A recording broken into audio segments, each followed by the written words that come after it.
નમસ્કાર ખેડૂત મિત્રો, આજે આપણે આવ્યા છીએ વેરાવળ ગામમાં, જસદણ તાલુકો.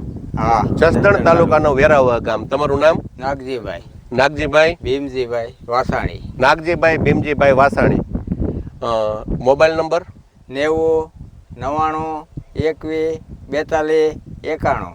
90 99 21 42 91. હા, આ તમે મગફળી બતાવો છો, આની અંદર મનુભાઈ શું તકલીફ હતી?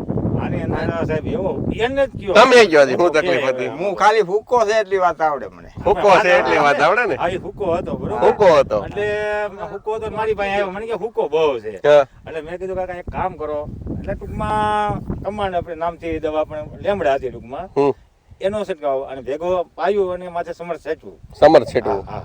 અને પછી, સમર્થ છેટવું, હા. બરાબર. પછી સમર્થ ની ભેગો આ સુયા માટે હા, ઈ તો માહી પેલા આવી દીધું. ન્યાય પેલા આપ્યું, બરાબર. સુકામાં કેમ રહ્યું તમને? સુકામાં આ જે તમે પડામ ઉભા છો ને ખેડૂ ઉભા છે, અમે વળી પાછા એકડા વાળા 5 ડબલા વેચવા વધારે વખાણ કરજો. તમને હું કામ કેમ લાગ્યું? જે હોય એ કહેજો. અટાણે 50% અટકો એવું દેખાય. 50% અટકી જો ને. હા. કેટલા દિવસ થયા? અને માંડવીની લાઈટ કેવી આવી? અઠવાડિયું. મગફળીની લાઈટ કેવી આવી? આ પોપટા આ તમે આ છોડવા તમે ઉપાડીને મને દીધા કે આ પોપટા જો, તમને કઈ ફેર લાગ્યો? ફેર રિઝલ્ટ આવ્યું કે ન આવ્યું? રિઝલ્ટ તો આવે ને, દવા એટલી સાચું સાહેબ, રિઝલ્ટ તો આવે જ ને. ખેડૂતભાઈના ખેતરમાં આપણે આવ્યા છીએ. સૂકો હતો અને એમના જ શબ્દો હતા કે લગભગ માંડવી નહીં રહી. એની જગ્યાએ અત્યારે અઠવાડિયામાં 50% સૂકો અટકી ગયો છે અને 100% અટકી જ જવાનું છે, કારણ કે વ્યવસ્થિત બધી મૂળ મુકાઈ જાય છે. તમે મગફળીનો કલર જોવો છો કે આની અંદર સમર્થ અને માહી છાંટ્યા પછી મગફળી કેવી બની. અને આ ખેડૂતોની સામે જ આપણે એ જ ખેતરમાં આપણે લાઈવ આ વિડીયો બનાવ્યો છે.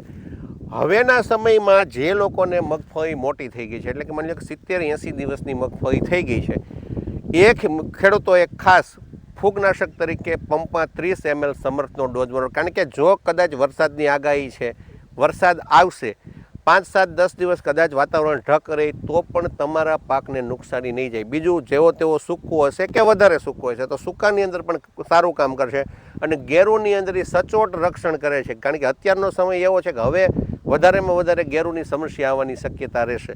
તો એક પંપની અંદર 30 ml સમર્થ નખાવવાનું.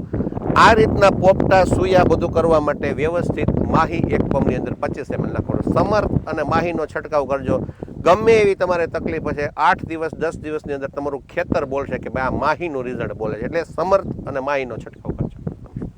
સરસ સાહેબ, સરસ. હવે